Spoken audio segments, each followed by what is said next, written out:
Hello guys and welcome back. Today I'll show you how to dropship on eBay.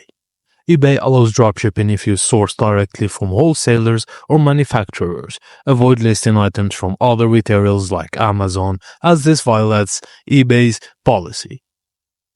Focus on trending or evergreen products with consistent demand, such as electronics, accessories, home goods, or fitness gear.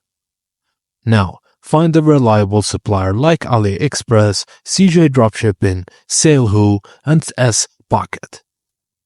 Register as a seller on eBay, add a professional profile photo and banner to establish credibility. Link your bank account for eBay's managed payment system. Now, import product details from your supplier's inventory. Ensure the information is accurate and compelling.